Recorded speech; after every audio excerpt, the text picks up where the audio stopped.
Hello. അപ്പോൾ എല്ലാവർക്കും പുതിയൊരു വീഡിയോയിലേക്ക് സ്വാഗതം.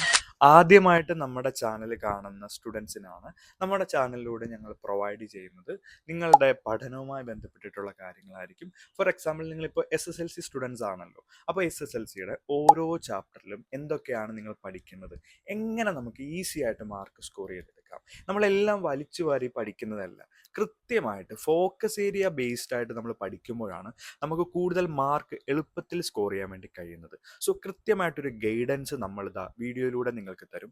അതോടൊപ്പം തന്നെ നിങ്ങൾക്ക് പഠിക്കുന്ന സമയത്ത് എന്തെങ്കിലും ഡൗട്ട്സുകളുണ്ട്, വായിച്ചിട്ട് മനസ്സിലാകുന്നില്ല, ക്വസ്റ്റ്യൻസ് ചെയ്ത് നോക്കിയപ്പോൾ ഡൗട്ട്സുകളുണ്ട്, ഇങ്ങനെയൊക്കെ ഉണ്ടെങ്കിൽ നിങ്ങൾക്കത് ഫ്രീ ആയിട്ട്, ഒരു തരത്തിലും പെയ്ഡ് ആയിട്ടുള്ളൊരു സിസ്റ്റം അല്ല, നിങ്ങൾക്ക് ഫ്രീ ആയിട്ട് നിങ്ങളുടെ ഡൗട്ട്സുകൾ നമ്മൾ ക്ലിയർ ചെയ്ത് തരുന്നതാണ്. ഇതിന് വേണ്ടിയിട്ട് നിങ്ങൾ ചെയ്യേണ്ടത് നമ്മുടെ ഇൻസ്റ്റഗ്രാമിൽ ബ്രോ എക്സ്പ്ലെയിൻസ് എന്ന് പറയുന്ന പേജുമായിട്ട് കോൺടാക്ട് ചെയ്താൽ മാത്രം മതിയായിരിക്കും. അതോടൊപ്പം തന്നെ നമ്മുടെ പേജിൻ്റെ കമ്മ്യൂണിറ്റി ചാനലിൻ്റെ ലിങ്കും നമ്മൾ ഡിസ്ക്രിപ്ഷൻ ബോക്സിൽ ഇട്ടിരിക്കാം. സോ നിങ്ങളൊന്ന് ജോയിൻ ചെയ്തിടുക. എല്ലാ അപ്ഡേഷൻസും കൃത്യമായിട്ട് നിങ്ങളിലേക്ക് എത്തുന്നതായിരിക്കും. അപ്പോൾ നമുക്ക് വീഡിയോയിലേക്ക് കടക്കാം. നമ്മൾ ഓൾറെഡി സോഷ്യൽ സയൻസിലെ ഹിസ്റ്ററി പോർഷൻസ് 3 ചാപ്റ്ററാണുള്ളത്. ഈ 3 ചാപ്റ്ററിൽ ഏറ്റവും പ്രധാനപ്പെട്ട ടോപ്പിക്സുകൾ ഏതൊക്കെയാണ്, ഹിസ്റ്ററിക്ക് എങ്ങനെ ഒരു 40 മാർക്കിന് മുകളിൽ മേടിക്കാം. നമുക്കറിയാം, ഹിസ്റ്ററി, ജോഗ്രഫി നിങ്ങൾ ക്വസ്റ്റ്യൻസ് എടുക്കുകയാണെങ്കിൽ ഏറ്റവും കൂടുതൽ മാർക്കിന് ഓണപരീക്ഷയ്ക്ക് ചോദിച്ചിട്ടുള്ളത് ഹിസ്റ്ററിയിൽ നിന്നിട്ടാണ്. സോ ഹിസ്റ്ററിക്ക് എങ്ങനെ കൂടുതൽ മാർക്ക് സ്കോർ ചെയ്തണം, വാസ്റ്റ് ആയിട്ടുള്ള സിലബസ് ആണ്. അപ്പോൾ അതിൽ കൃത്യമായിട്ട് പഠിക്കേണ്ട ടോപ്പിക്സുകൾ ഏതൊക്കെയാണ് നമ്മൾ ഓൾറെഡി ഒരു വീഡിയോ ആയിട്ട് ഇട്ടിട്ടുണ്ട്. അപ്പോൾ നിങ്ങൾ കാണാത്ത സ്റ്റുഡൻസ് അതൊന്ന് കണ്ടു നോക്കുക. അപ്പോൾ നമ്മൾ ഇന്ന് പറയുന്നത് എന്താണ്, ഹിന്ദി ചാപ്റ്റേഴ്സിനെ പറ്റിയിട്ടാണ്. ഓണോ എക്സാമിന് ഹിന്ദി നിങ്ങൾക്ക് പല കുട്ടികൾക്കും വളരെ ടെൻഷനുള്ള ഒരു കാര്യമാണ് അല്ലേ. കാരണം എന്താ, നമ്മൾ ഹിന്ദി പഠിക്കുന്നത് ഫോക്കസ് ചെയ്ത് വളരെ സ്റ്റാൻഡേർഡ് ആയിട്ട് പഠിക്കാൻ തുടങ്ങുന്നത് 8ാം ക്ലാസ് മുതലാണ് അല്ലേ, 8th സ്റ്റാൻഡേർഡ് മുതലായിട്ട്. അപ്പോൾ അതിൻ്റെ ഒരു ബുദ്ധിമുട്ട് എല്ലാ വിദ്യാർത്ഥികളും കാരണം നമ്മൾ മലയാളം പഠിക്കുന്നത് പോലെയല്ല, ഹിന്ദി എന്ന് പറയുന്നത് നമ്മൾ യൂസ് ചെയ്യാത്തൊരു സബ്ജക്റ്റാണ്, ഒരു ലാംഗ്വേജ് ആണ്. അപ്പോൾ അതുകൊണ്ട് തന്നെ നമുക്ക് വളരെ ടഫായിട്ട് പല വിദ്യാർത്ഥികൾക്കും തോന്നും. മാർക്ക് മേടിക്കുവാനും വളരെ ബുദ്ധിമുട്ട് തോന്നിയിട്ടുള്ളൊരു സബ്ജക്റ്റും ഹിന്ദി ആയിരിക്കാം. പക്ഷേ എടാ മക്കളെ, വളരെ എളുപ്പത്തിൽ നമുക്ക് കുറേ ട്രിക്ക് ഉപയോഗിച്ചിട്ട് ഹിന്ദിക്ക് നല്ല മാർക്ക് സ്കോർ ചെയ്യാൻ വേണ്ടിയിട്ട് കഴിയും. സോ ഈ ട്രിക്ക് നിങ്ങൾ മനസ്സിലാക്കുക. എങ്ങനെ ഹിന്ദിക്ക് കൃത്യമായിട്ട് മാർക്ക് സ്കോർ ചെയ്യാം, എങ്ങനെയുള്ള ചോദ്യങ്ങളാണ് ഹിന്ദിക്ക് ഓണം എക്സാമിന് ഉൾപ്പെടെ ചോദിക്കുന്നതെന്നൊക്കെ വളരെ കൃത്യമായിട്ട് നമ്മൾ വീഡിയോയിലൂടെ പറയുന്നതാണ്. സോ നിങ്ങൾ സ്കിപ്പ് ചെയ്യാതെ വീഡിയോ മുഴുവനായിട്ടും കാണാൻ വേണ്ടിയിട്ട് ശ്രമിക്കുക. ഓണം എക്സാമിന് ഹിന്ദിയിലെ 2 യൂണിറ്റുകളിൽ നിന്ന് വരുന്ന പാഠഭാഗങ്ങളാണ് നമുക്ക് പഠിക്കാൻ വേണ്ടിയിട്ടുള്ളത്. പല സ്കൂളുകളിലും ടോപ്പിക്സ് കവറായിട്ടില്ല. പിന്നെ മറ്റൊരു കാര്യം, ഇപ്പം ഓണം എക്സാം നിങ്ങൾക്ക് കുറച്ച് നേരത്തെ ആണല്ലേ. ഇപ്പം വേറൊരു പ്രശ്നം എന്ന് പറഞ്ഞാൽ, നിങ്ങൾക്കിപ്പം എൻവയോൺമെൻറ്റിൻ്റെ, കാലാവസ്ഥയുടെ പ്രശ്നങ്ങളൊക്കെ കാരണം, മഴയുടെ കാര്യങ്ങളൊക്കെ കൊണ്ടിട്ട് നിങ്ങൾക്ക് പല സ്കൂളിലും പോർഷൻസ് ആയിട്ടില്ല. സോ ഓണപരീക്ഷയുടെ പോർഷൻസ് കുറേ കട്ട് ചെയ്യാൻ സാധ്യതയുണ്ട്. അല്ലെങ്കിൽ സ്കൂളിൽ നിങ്ങൾ പഠിപ്പിച്ചത്രയും മാത്രം പഠിച്ചാൽ മതിയാകും. ഓക്കെ, നമുക്കപ്പോൾ എന്തായാലും 2 യൂണിറ്റിലെ പാഠഭാഗങ്ങളാണ് ഓണപരീക്ഷയ്ക്ക് ചോദിക്കുന്നത്. ഹിന്ദി എക്സാം എന്ന് പറയുന്നത് നമുക്കറിയാം എത്ര മാർക്കിനാണ്, 40 മാർക്കിനാണ് ഹിന്ദി എക്സാം പരീക്ഷയ്ക്ക് വരുന്നത് അല്ലേ.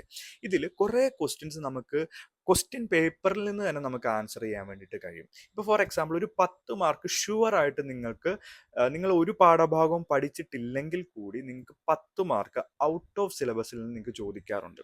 അപ്പോൾ അങ്ങനെ 10 മാർക്ക് നിങ്ങൾക്ക് കിട്ടും. പിന്നെ പാരഗ്രാഫ് വൈസ് ആയിട്ടുള്ള ക്വസ്റ്റ്യൻസ്, പോർഷൻസ് ഉണ്ടല്ലോ, ഇതിൽ നിന്ന് തന്നെ നിങ്ങൾക്ക് ഒരു 2 മാർക്കൊക്കെ നിങ്ങൾക്ക് സ്കോർ ചെയ്യാൻ വേണ്ടിയിട്ട് എളുപ്പത്തിൽ പറ്റും. അതായത് ഏതൊരു വിദ്യാർത്ഥിക്കും ഒരു 10-12 മാർക്ക് ഈസി ആയിട്ട് 40 കിട്ടും. ബാക്കിയാണ് നമ്മുടെ ടോപ്പിക് വൈസ് നമ്മൾ ഫോക്കസ് ചെയ്ത് പഠിക്കേണ്ടതെന്ന് പറയുന്നത്. സോ ഇതെങ്ങനെയാണ്, എന്തൊക്കെയാണ് എന്നുള്ളത് വളരെ ക്ലിയർ ആയിട്ട് ഞാൻ നിങ്ങൾക്ക് പറഞ്ഞു തരാം. ഓക്കെ, അപ്പോൾ ഒന്ന് ശ്രദ്ധിച്ചിരിക്കുക. അപ്പോൾ ഹിന്ദിയിൽ 1ാമത്തെ ചാപ്റ്റർ എന്ന് പറയുന്നത് ഖിഡ്കിയാണ്. നമ്മൾ സ്കൂൾ തുറക്കും, 10ാം ക്ലാസ്സിലോട്ട് കയറിയ സമയത്ത്, നമുക്ക് സ്കൂൾ തുറന്ന സമയത്ത് സാധാരണഗതിയിൽ എല്ലാവരും ഫസ്റ്റ് ചാപ്റ്ററൊക്കെ എന്തായാലും ശ്രദ്ധിച്ചിരിക്കാൻ സാധ്യതയുള്ളൊരു ചാപ്റ്ററാണ്. സോ ഈ ചാപ്റ്റർ നിങ്ങൾക്ക് എന്തായാലും കഥയെങ്കിലും കൃത്യമായിട്ട് എന്തെങ്കിലുമൊക്കെ അറിയായിരിക്കും അല്ലേ. അപ്പോൾ ഈ ചാപ്റ്ററിൽ നിന്ന് ചോദിക്കുന്നത് 7 മാർക്കിനാണ് ചോദ്യം ചോദിക്കുന്നത്. അപ്പോൾ ഞാൻ ഓൾറെഡി പറഞ്ഞൊരു 10 മാർക്കിൻ്റെ ചോദ്യം അവിടെ ഉണ്ട്. 10 മാർക്ക് നിങ്ങൾക്ക് ഔട്ട് ഓഫ് സിലബസിൽ നിന്ന്, പുറത്തുനിന്ന് നിങ്ങൾക്ക് തനിയെ എഴുതാൻ പറ്റുന്ന ഒരു 10 മാർക്ക് ചോദ്യം കാണും. ഇതിൻ്റെ കൂടെ ഖിഡ്കി എന്ന് പറഞ്ഞ ചാപ്റ്ററിൽ ഒരു 7 മാർക്ക് കൂടെ ആകുമ്പം ടോട്ടൽ എത്ര മാർക്കാവും, 17 മാർക്ക് നമുക്ക് കൃത്യമായിട്ട് കിട്ടും. ഈ കഴിഞ്ഞ വർഷത്തെ ക്വസ്റ്റ്യൻ പേപ്പർ പരിശോധിച്ച് നോക്കിക്കഴിഞ്ഞാൽ ഖിഡ്കിയിൽ നിന്നും ഇതുപോലെ ചോദിച്ചിട്ടുള്ള ഒരു പാരഗ്രാഫ് നിങ്ങൾക്ക് തരും. ആ പാരഗ്രാഫിൽ നിന്നിട്ട് ഒരു 1 മാർക്ക് ചോദ്യം, ഒരു 2 മാർക്ക് ചോദ്യം, പിന്നെ ഒരു പത്ര ഓർ ഡയറി, ഇതായിരുന്നു ചോദിച്ചിട്ടുണ്ടായിരുന്നത്. ഇങ്ങനെയാണ് ഒരു 7 മാർക്ക് വന്നിട്ടുള്ളത്. ഖിഡ്കി എന്ന് പറഞ്ഞ ചാപ്റ്ററിൽ നിങ്ങൾക്ക് സാധാരണയായിട്ട് ചോദിക്കുന്ന ഇതുപോലെ തന്നെ പുരുഷ പാത്രൻ്റെ പത്ര അല്ലെങ്കിൽ ഒരു ഡയറി. ഇപ്പം അദ്ദേഹത്തിൻ്റെ ഇപ്പോൾ അവർ ഹോഷിയാർപൂരിലേക്ക് യാത്ര ചെയ്യുന്ന ഒരു കഥയാണല്ലോ, ട്രെയിനിൽ നടക്കുന്ന സംഭവമാണല്ലോ പറയുന്നത്.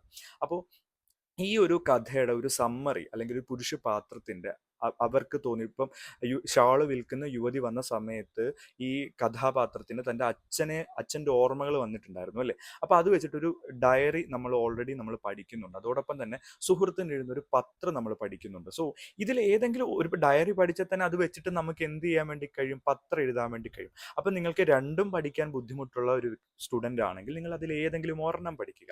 ഡയറി പഠിക്കാനാണ് ഞാൻ സജസ്റ്റ് ചെയ്യുന്നത്. ഡയറിക്കകത്ത് കുറച്ച് കണ്ടന്റ് കൂടുതലായിട്ട് നമ്മൾ പഠിക്കുക. സോ ഇത് തന്നെ നിങ്ങൾക്ക് കുറച്ച് മാറ്റങ്ങൾ വരുത്തിയിട്ട് പത്രം ചോദിച്ചാൽ അങ്ങനെ എഴുതാൻ വേണ്ടിയിട്ട് കഴിയും. സോ ഒരു 4 മാർക്ക് നിങ്ങൾക്ക് അതിൽ നിന്ന് ഷുവറായിട്ട് കിട്ടും.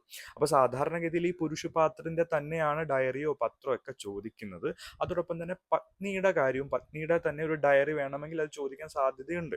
അപ്പോൾ ആ ഒരു ഇൻസിഡന്റ് എന്താണെന്നൊക്കെ വെച്ചിട്ട് ഒരു ഡയറി ചോദിക്കാൻ സാധ്യതയുണ്ട്. അപ്പം നിങ്ങൾ ആദ്യം ചെയ്യേണ്ടത്, നിങ്ങൾക്ക് ഇതിന്റെ കഥ അറിയാം. സോ നിങ്ങൾ പുരുഷപാത്രന്റെ അല്ലെങ്കിൽ ഒരു സമ്മറി, ഒരു ഷോർട്ടായിട്ട് ഒരു 7-8 ലൈൻ വരുന്ന ഒരു സമ്മറി നിങ്ങൾക്ക് പഠിക്കാൻ പറ്റുമെങ്കിൽ അത് പഠിക്കുക.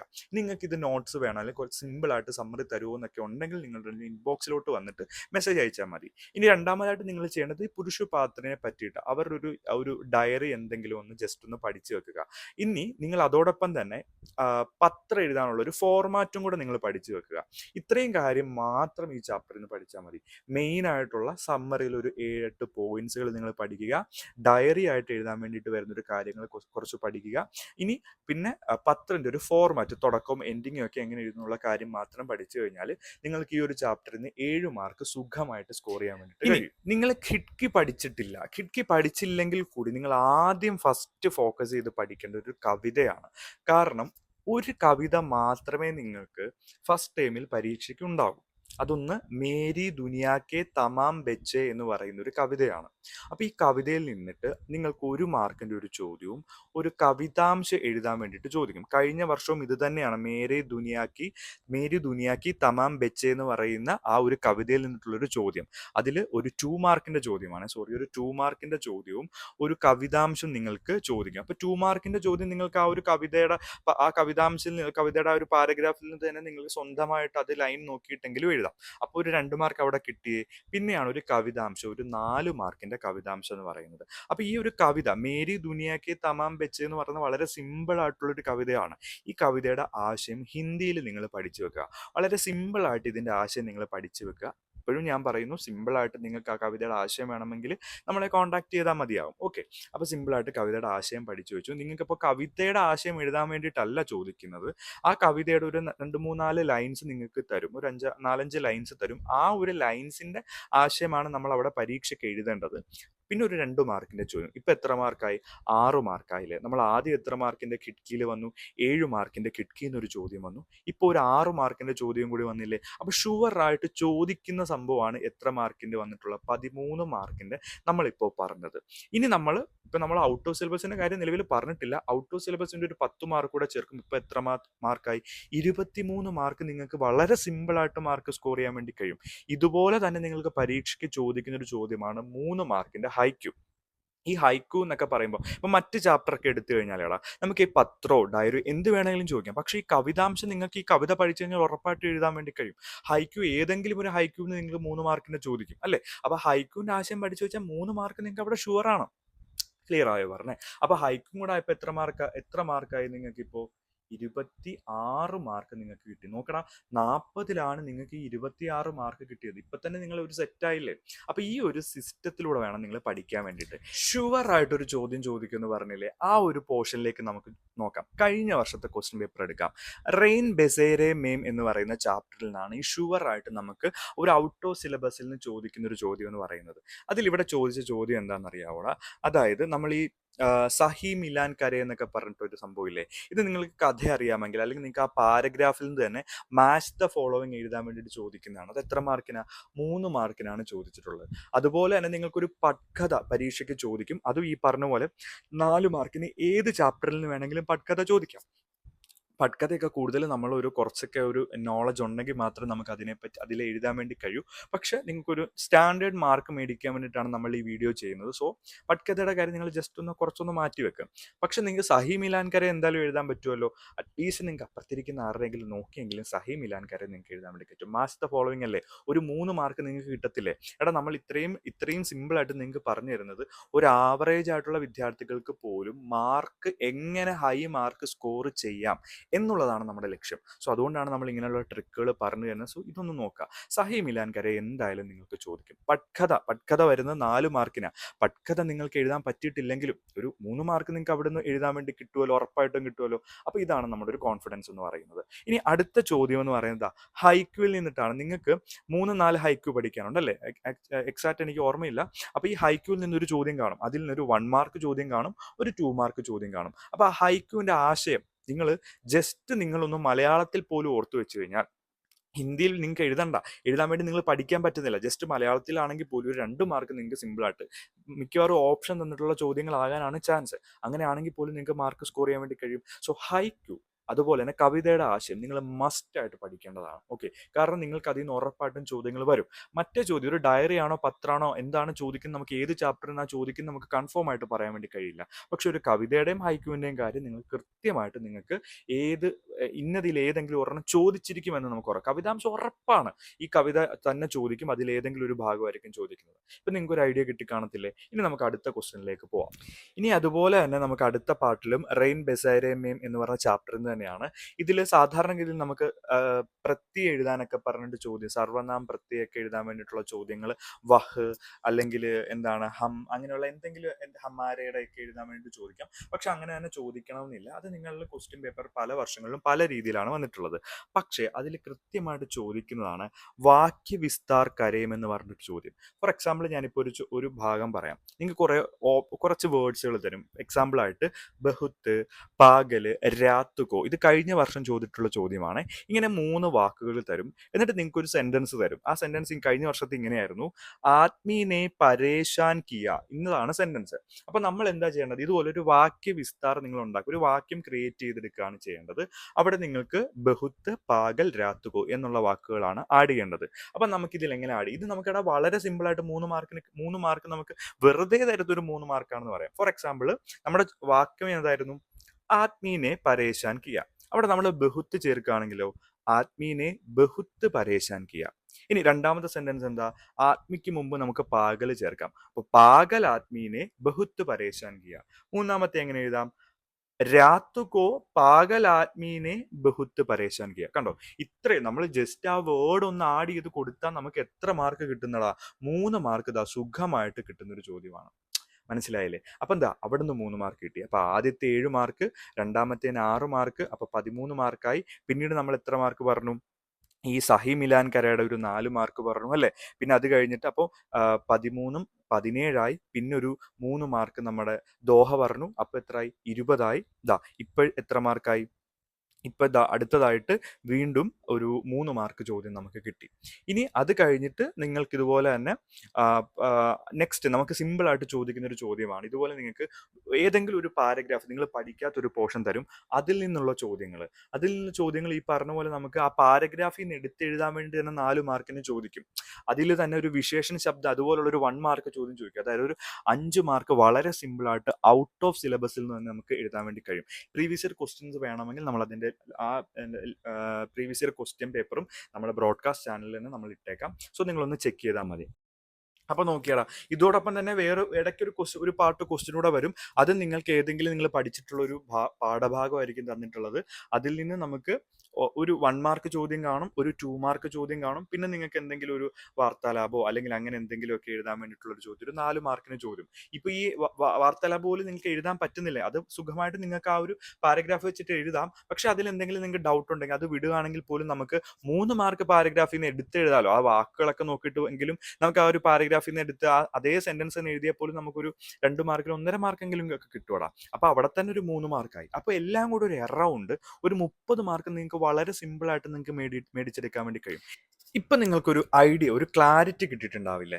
എടാ, നമുക്ക് എല്ലാ ചാപ്റ്ററും പഠിക്കുക എന്ന് പറയുന്നത് എല്ലാവരെ കൊണ്ടും പറ്റുന്ന കാര്യമല്ല. നമ്മളൊരു ആവറേജ് നിൽക്കുന്ന ഒരു സ്റ്റുഡന്റ് ആണെങ്കിൽ നിങ്ങൾ ഒരു ആവറേജിന് മുകളിൽ ഒരു എബോ ആവറേജിലേക്ക് എത്തിക്കുക, അല്ലെങ്കിൽ ഒരു 90% മാർക്കിലേക്ക് എത്തിക്കുക എന്നുള്ളതാണ് നമ്മുടെ ലക്ഷ്യം എന്ന് പറയുന്നത്. സോ നിങ്ങൾ ആദ്യം ഹിന്ദി ടഫാണെന്നുണ്ടെങ്കിൽ നിങ്ങൾക്ക് പഠിക്കാൻ പറ്റുന്ന ആദ്യമായിട്ട് നിങ്ങൾ ചെയ്യേണ്ടത് എന്താ, കവിത പഠിക്കുക. അതിനുശേഷം ഹൈക്യൂ പഠിക്കുക. അതിനുശേഷം ഖിഡ്കിയുടെ കാര്യം ഞാൻ എടുത്തെടുത്ത് പറയുന്നത്, നമ്മൾ ആദ്യമായിട്ട് 10ൽ ചെല്ലുന്ന സമയത്ത് പഠിച്ച ചാപ്റ്റർ ആയതുകൊണ്ട് കഥയൊക്കെ എന്തെങ്കിലുമൊക്കെ നിങ്ങൾക്ക് അറിയാൻ വേണ്ടി പറ്റും. സോ ഇത് നിങ്ങൾക്ക് പെട്ടെന്ന് പഠിച്ചെടുക്കാൻ വേണ്ടി പറ്റും കിഡ്കിയിൽ. ഇപ്പോൾ കിഡ്കിയിൽ ഒരു ഡയറി പഠിച്ചാൽ പോലും നിങ്ങൾക്ക് അതിലെ കോണ്ടന്റുകൾ എടുത്ത് പത്രം എഴുതാൻ വേണ്ടി കഴിയാം. പത്രത്തിന്റെ ഒരു ഫോർമാറ്റ് മാത്രം പഠിച്ചാൽ മതി. അപ്പോൾ നമ്മൾ ഈ പറഞ്ഞ ലെവലിൽ, അതായത് കിഡ്കി, ഹൈക്കു, കവിത, ഇത് ഇത്രയും പഠിച്ചാൽ പോലും നിങ്ങൾക്ക് 16 മാർക്ക് അവിടെ കിട്ടി. പിന്നെ നമ്മൾ പുറത്തു നിന്നുള്ളൊരു ചോദ്യം, ഒരു പാരഗ്രാഫ് വന്നിട്ട് എഴുതാൻ വേണ്ടി പറ്റുന്ന ഒരു ചോദ്യം, പാരഗ്രാഫിൽ നിന്ന് തന്നെ എഴുതാൻ പറ്റുന്ന ഒരു 4 മാർക്കിന്റെ ചോദ്യവും പിന്നെ അതോടൊപ്പം തന്നെ ഒരു 1 മാർക്ക് ചോദ്യം, 5 മാർക്ക് ചോദ്യം ഉണ്ടായിരിക്കും. അപ്പൊ 21 മാർക്കായി. വാക്യ വിസ്താരം ചെയ്യാൻ വേണ്ടിയിട്ടുള്ളൊരു ചോദ്യം ഉണ്ടായിരുന്നു അല്ലെ, 3 മാർക്ക് അല്ലെ. അപ്പൊ എത്ര മാർക്കായി? അപ്പോൾ 4 മാർക്കായി. പിന്നെ നമുക്ക് സഹി മിലാൻ കരീം, അതിലൊരു 3 മാർക്ക്, 27 മാർക്കായി. പിന്നെ 2 മാർക്കിന് അവിടുന്ന് ഇവിടുന്ന് ഒക്കെ 1 മാർക്ക് പാരഗ്രാഫിനൊക്കെ എടുത്ത് എഴുതാൻ വേണ്ടി തരുമ്പോൾ തന്നെ 30 മാർക്കായി. നിങ്ങളൊന്ന് ആലോചിച്ച് നോക്കി, ഒരു ആവറേജ് വിദ്യാർത്ഥിയാണ് ഹിന്ദിക്ക് ഒരു 30 മാർക്ക് മേടിക്കാന്ന് പറയുന്നത് പോലും നല്ല കാര്യമാണ്. അപ്പോൾ കുറച്ചുകൂടെ നമ്മൾ ഒരു എഫേർട്ട് ഇട്ട് എവിടെന്നെങ്കിലുമൊക്കെ എഴുതിയപ്പോൾ നമുക്ക് എ ഗ്രേഡിലേക്ക് 32 മാർക്കിലേക്ക് എത്താൻ വേണ്ടി കഴിയും. അപ്പോൾ ഇങ്ങനെയാണ് നമ്മൾ പഠിക്കേണ്ടത്. എല്ലാം കൂടെ നമുക്ക് പഠിക്കാൻ ബുദ്ധിമുട്ടുണ്ടെങ്കിൽ നമ്മൾ പ്രാധാന്യമുള്ള ഇമ്പോർട്ടൻ്റ് ആയിട്ടുള്ള കഥ ടോപ്പിക്സുകൾ നമ്മൾ ആദ്യം പഠിച്ച് തീർക്കുക. അതിനുശേഷം അപ്പോൾ തന്നെ നമുക്കൊരു കോൺഫിഡൻസ് കിട്ടുകയാണ്. അതിനുശേഷം നമ്മൾ ബാക്കി പോർഷൻസ് പഠിക്കാൻ വേണ്ടി ശ്രമിക്കുക. അല്ലാണ്ട് എല്ലാം കൂടെ ഒന്നും അറിയാണ്ട് നമ്മൾ പഠിക്കാൻ ഇരുന്ന് കഴിഞ്ഞാലാണ് നമുക്ക് പ്രശ്നം ഉണ്ടാകുന്നത്. സോ ഇത് കൃത്യമായിട്ടൊരു ഗൈഡൻസ് ആണ്. നമ്മൾ ഇത്ര വർഷങ്ങളായിട്ട് ഈ സബ്ജക്റ്റുകൾ, എല്ലാ സബ്ജക്റ്റുകളും കുട്ടികളെ പഠിപ്പിക്കുന്നതാണ്. സോ അതിൽ നിന്നുള്ളൊരു ഒരു ബേസിക് ആയിട്ട് നമ്മൾ റിയലൈസേഷനിലൂടെയാണ് നമ്മൾ ഈ കാര്യങ്ങൾ പറഞ്ഞു തരുന്നത്. അതോടൊപ്പം തന്നെ എല്ലാവർക്കും നല്ലൊരു മാർക്ക് കിട്ടുക എന്നുള്ളൊരു ലക്ഷ്യമാണ് എല്ലാ വിദ്യാർത്ഥികൾക്കും ഉള്ളത് അല്ലേ. ഇപ്പോൾ 10ാം ക്ലാസ്സിലാകുമ്പോൾ നമുക്ക് കോംപ്രമൈസ് ചെയ്യാൻ വേണ്ടി കഴിയില്ല. മാർക്ക് നമ്മൾ ഓണപ്പരീക്ഷയ്ക്കൊക്കെ മാർക്ക് മേടിച്ചാൽ, അല്ലെങ്കിൽ ഓണപ്പരീക്ഷയ്ക്ക് അത്രയും എഫേർട്ട് ഇട്ട് പഠിച്ചാൽ മാത്രമേ ഈ ഓണപ്പരീക്ഷയ്ക്ക് പഠിക്കുന്ന സബ്ജക്റ്റുകൾ അതേപോലെ നമുക്ക് ഫൈനൽ എക്സാമിനും ടോപ്പിക്സുകൾ ഫൈനൽ എക്സാമിനും വേണ്ടതാണ് അല്ലേ. അപ്പോൾ ഫൈനൽ എക്സാമിന് നമുക്കൊരു ഭാരമായിട്ട് മാറരുത്. ഇത് ഇപ്പോഴേ പഠിച്ചു പോയി കഴിഞ്ഞാൽ നിങ്ങൾക്ക് വളരെ എളുപ്പത്തിൽ നേടിയെടുക്കാൻ വേണ്ടി കഴിയും. പിന്നെ ഞാൻ പറഞ്ഞല്ലോ, നിങ്ങൾക്ക് എന്ത് ഡൗട്ട്സുകൾ ഉണ്ടെങ്കിലും നമ്മുടെ പേജുമായിട്ട് നിങ്ങൾക്ക് ഫ്രീ ആയിട്ട് കോൺടാക്ട് ചെയ്യാം.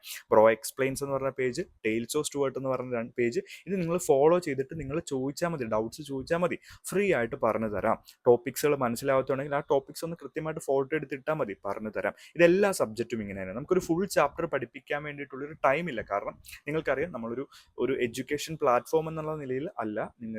നിങ്ങൾക്ക് സൈലം അല്ലെ എഡ്യൂപോർട്ട് പോലുള്ള നല്ല ചാനലുകളൊക്കെ ഉണ്ടല്ലോ, അത് നിങ്ങൾക്ക് ഫുൾ ക്ലാസ്സുകൾ കിട്ടുന്നുണ്ട്. ഇനി നിങ്ങൾക്ക് ഡൗട്ട്സുകൾ ക്ലിയർ ചെയ്യാൻ വേണ്ടിയിട്ടാണ് നമ്മളുള്ളത്. അത് നിങ്ങൾക്ക് വളരെ ഫ്രീ ആയിട്ട്, വളരെ ഫ്രണ്ട്ലി ആയിട്ട്, ഹെൽത്തി ആയിട്ട് നിങ്ങൾക്ക് നമ്മളോട് ചോദിക്കാവുന്നതാണ്. അപ്പോൾ സമയം കളയാണ്ട് പഠിക്കുക. 13ാം തീയതിയാണ് എക്സാം. ടൈമില്ല. നമ്മൾ ഇടുന്ന എഫേർട്ടിനാണ് നമുക്ക് മാർക്ക് കിട്ടുന്നത്. വെറുതെ നമുക്ക് മാർക്ക് കിട്ടില്ല. സോ ഇനി നിങ്ങൾ ചിന്തിക്കേണ്ട ഒരു കാര്യം, നിങ്ങൾ ഇപ്പോൾ നോക്കിയാൽ മതി, നിങ്ങളുടെ കഴിഞ്ഞ സീനിയേഴ്സ് 10 കഴിഞ്ഞ് മാർക്ക് കുറവുള്ളവരൊക്കെ ഇപ്പോഴും സപ്ലിമെൻ്ററി ആയിട്ട് പോലും അഡ്മിഷൻ കിട്ടാണ്ടിരിക്കുകയാണ്. ഈ അവസ്ഥ നിങ്ങൾക്ക് വരരുത്. ഓക്കെ, അപ്പോൾ അത് വരാണ്ടിരിക്കാൻ വേണ്ടിയിട്ടാണ് നിങ്ങൾക്ക് എങ്ങനെ മാർക്ക് സ്കോർ ചെയ്യാം. ഇപ്പം നിങ്ങൾ കാണുന്ന വീഡിയോകളിലെല്ലാം നിങ്ങൾക്ക് ഇത് പഠിക്കണം, ഇത് ഇമ്പോർട്ടൻ്റ് ആണെന്ന് പറയുന്നുണ്ടല്ലേ. പക്ഷേ എങ്ങനെയാണ് പഠിക്കേണ്ടത്, ഏത് പോർഷനാണ് ഏറ്റവും കൂടുതൽ ഇമ്പോർട്ടൻ്റ് കൊടുത്ത് ആദ്യം പഠിക്കേണ്ടത്, ഇമ്പോർട്ടൻസ് കൊടുത്ത് ആദ്യം പഠിക്കേണ്ടത് എന്ന് കൃത്യമായിട്ട് നിങ്ങൾക്ക് പറഞ്ഞു തരാൻ വേണ്ടിയിട്ട് വളരെ ചുരുക്കം ആൾക്കാർ മാത്രമേ ഉള്ളൂ. സോ ഇത് ഒരു ആവറേജ് സ്റ്റുഡൻറ്റിന് വേണ്ടിയിട്ടുള്ളതാണ്. നിങ്ങൾക്ക് നല്ല മാർക്ക് സ്കോർ ചെയ്യാം. ആവറേജ് സ്റ്റുഡൻ്റ് ആയിട്ടുള്ള വിദ്യാർത്ഥികൾക്കും 40-30 മാർക്ക് സ്കോർ ചെയ്യുക എന്ന് പറയുന്നത് ചില്ലറ കാര്യമല്ലടാ. അപ്പോൾ എല്ലാവരും ഇത് കൃത്യമായിട്ട് ഈ ഗൈഡൻസ് നോക്കിയിട്ട് തന്നെ പഠിക്കുക. പിന്നെ എന്ത് ഡൗട്ട്സുകൾ ഉണ്ടെങ്കിലും നമ്മളോട് കോൺടാക്ട് ചെയ്യുന്നതാണ്. നിങ്ങൾക്ക് വേണ്ടിയിട്ട് തന്നെ എപ്പോഴും അവൈലബിൾ ആയിരിക്കും. ഓക്കെ, അപ്പോൾ ബൈ ബൈ.